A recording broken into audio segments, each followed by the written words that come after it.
Bonjour les amis, aujourd'hui j'ai réalisé une vidéo spéciale pour le jardinage quand on n'est pas du tout en forme et qu'on a très mal partout, notamment aux mains et aux bras et même aux jambes. Donc vous voyez qu'il y a toujours moyen d'avoir des idées. Je vais vous montrer quelques aspects pratiques pour faire un petit peu de jardinage, même quand on n'a pas de jardin, qu'on a une toute petite terrasse, mais qu'on a envie de rendre son extérieur un petit peu plus beau. Alors j'ai envie de dire, tout le monde a un extérieur, tout le monde a une fenêtre, tout le monde a un rebord de fenêtre. Et voilà, des pots, vous pouvez en trouver même parfois dans la rue, abandonnés, c'est ce que je fais, je ne me cache pas. Et une petite plante, eh bien, vous savez que vous pouvez en trouver aussi parfois même dans les supermarchés. Ils sont vraiment très abordables. Donc les petits plants, donc les petits paquets, parfois 6 petites plantes pour seulement 1,50 € ou quelque chose comme ça. Voilà. Donc je suis très fatiguée aujourd'hui, mais malgré tout, je vais essayer de vous montrer quelques petits trucs sympas. Et voilà un des moments favoris de l'année. Pour moi, en tout cas, c'est le fleurissement de la façade et la plantation des balconnières. Alors c'est un travail qui est quand même assez fatigant quand on a très mal aux mains, aux bras, etc. Mais franchement, je trouve que le résultat en vaut la peine. Alors, je vais vous montrer un petit peu ce que ça donne. Donc voilà, pour l'instant, j'ai désherbé ma balconnière, j'ai tout vidé. Bon, comme j'ai pas trop le budget, je n'ai pas acheté de terreau, mais c'est pas grave. On va se débrouiller avec un paillis et un petit peu de marc de café et ce sera très bien comme ça. Donc là, je vous montre un peu le avant. Ma petite pelle est là, tout va bien. Moi, je suis là. Ah oui, je me suis fait mal en plus. Je me suis blessée. Et voilà, donc c'est en cours. Je travaille sur paillis. Donc comme je vous l'avais dit tout à l'heure, ce qui me permet en ayant très peu, j'essaye de vous le montrer, mais en ayant très peu de terre, de conserver un maximum d'eau dans les balconnières. J'y ajoute également du marc de café. Là c'est le fil de l'éclairage LED, pardon, solaire. J'y arriverai. Bah oui, j'essaye d'être le plus écologique possible. Donc, voilà. Les observateurs d'entre vous ont remarqué que j'ai installé un petit éclairage solaire dans ma balconnière. J'essaye de le camoufler le plus discrètement possible. Oui, désolé, mon doigt. Ouais. Le plus discrètement possible dans les plantations. J'en profite pour vous montrer également les plants de tomates que j'ai fait pousser à même le balcon. Alors, ne regardez pas le rebord de fenêtre qui n'est pas encore nettoyé. Et voilà, les tomates se plaisent énormément ici, sur le rebord de la fenêtre. Et elles profitent pleinement de l'ensoleillement. Et quand il fait un peu froid, je les rentre tout simplement. Voilà. Voici le résultat après quelques heures de travail. Voilà. Donc, vous voyez, j'ai pas oublié d'installer un petit filet avec des graines pour les animaux. Puis j'ai fait toutes les plantations, des sophinia, pétunia, géranium. C'est vraiment super joli. Ça apporte vraiment beaucoup de gaieté. Voilà, ce petit éclairage d'ambiance, c'est vraiment très sympa. Et là, vous le voyez, j'ai aussi dans le commerce un petit sachet de crème. Et bon, j'en ai d'autres aussi dans une autre balconnière. Et cela attire mes odeurs. Je vais vous mettre la vidéo directement, vous allez voir, ça fonctionne. Et grâce à cela, eh bien, au cœur de la ville, vraiment en plein centre de Bruxelles, nous avons de la verdure et de la faune et flore réunies. C'est génial.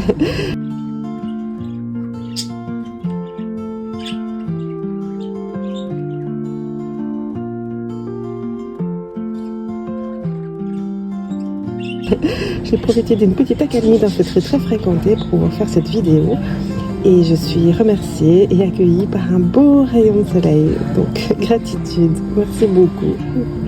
Les balconnières sont terminées, je passe au potager.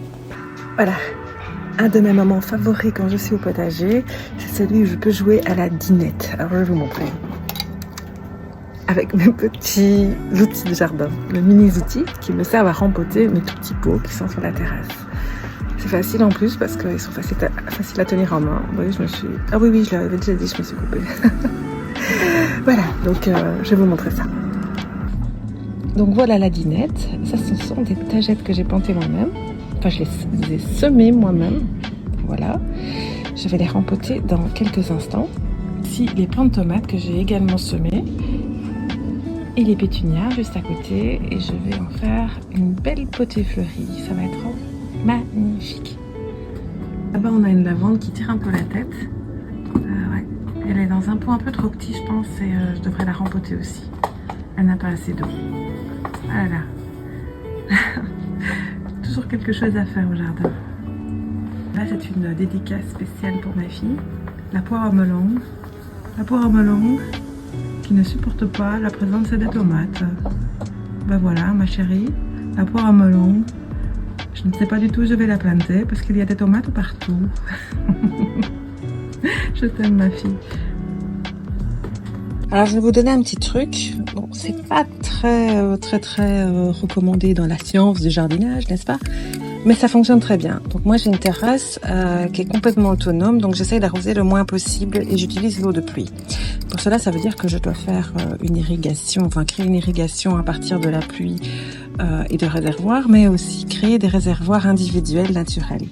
Alors qu'est-ce que je fais? Quelque chose qu'il ne faut normalement pas faire, c'est que pour les pots qui ne sont pas en zone arrosée, je veux dire qui sont exposés à la pluie, eh bien je plante directement la petite plantule dans un cache-pot avec de l'argile. Ce qui me permet, enfin dans le fond évidemment, ce qui me permet en fait d'avoir comme un réservoir d'eau dans le fond du pot et de pouvoir avoir une plante qui peut résister à vraiment plusieurs jours sans arrosage, sans que j'ai à l'arroser entre les deux. Donc ça c'est vraiment génial, c'est autonome. Et en plus à la fin je rajoute un paillis pour éviter l'évaporation. Alors malgré tout il faut surveiller parce que sinon on peut rapidement attraper des maladies, des pourritures ou même des limaces et des escargots. Donc je dis pas que c'est parfait. Oh regardez là, j'ai même un ver de terre, un motoculteur naturel. Il faut savoir qu'ici au départ j'avais aucun motoculteur naturel. Et que en fait je les ai importés, je suis allée les chercher dans la nature, quelques-uns, et puis alors on les a installés dans les bacs, et comme j'utilise uniquement les déchets organiques internes, donc on travaille vraiment en autarcie, et bien maintenant même dans mes pots, mes tout petits pots, donc vous voyez celui-ci est petit, donc il sera largement suffisant pour une plante de petite taille, il fait à peu près, vous voyez ma main à côté, j'ai des petites mains aussi. On va dire qu'il va faire un petit 20 cm de hauteur. Ce sera pour une petite potée, vraiment toute petite. Et voilà, et même là-dedans, je trouve un motoculteur. Voilà, mon bébé motoculteur. Montre-toi encore une fois, on te voit bien. Tu es tellement mignon. Et tu as l'air tellement content. On va essayer de ne pas t'abîmer, évidemment, parce que tu es la vie. Tu es la vie de ce jardin, donc je vais te déposer là. Ne bouge pas, mon petit bébao. Voilà, donc là, je fais mon trou, je dépose ça. Vous voyez, c'est vraiment en mode dinette. Donc, avec ma petite... j'ai très mal dans les bras aujourd'hui, donc... malgré tout, il faut certainement pas arrêter de bouger, sinon on arrive vraiment à une articulation figée, donc j'essaie d'adapter mes activités. Voilà, donc avec ma petite pelle dinette, je vais effectuer un petit trou et peut-être un petit peu trier l'argex du terreau. Bon, ça c'est une terre qui est vraiment bien aérée, avec mon petit motoculteur qui est là. Voilà. Voilà, je reviens dans 2 minutes parce que je n'ai que 2 mains. De récolte d'eau que j'ai installée. Je vais donc prélever dans ce bac un petit peu d'eau. Oui, elle n'est pas propre, non, on s'en fiche complètement. Je veux dire, à la limite, c'est pas plus mal. Et puis, je vais venir arroser la potée que je viens de réaliser selon les recommandations que je vous ai faites. Évidemment, j'ai laissé mon bébé motoculteur dans la potée. Comme ça permettra de bien retourner la terre et de l'aérer convenablement. Alors, bon, là, je ne l'ai pas fait encore, mais je vais nettoyer le cache-pot. Et si cette fleur est un peu abîmée, vous devez savoir que ce type de plante ne supporte pas d'avoir de l'eau sur les fleurs. Donc, veillez toujours à arroser bien dans le fond, je veux dire au niveau de la jonction plante-terre, d'accord, donc de ne pas mouiller les fleurs. Ça vous permettra d'avoir une floraison absolument magnifique et très longtemps. Voilà les amis.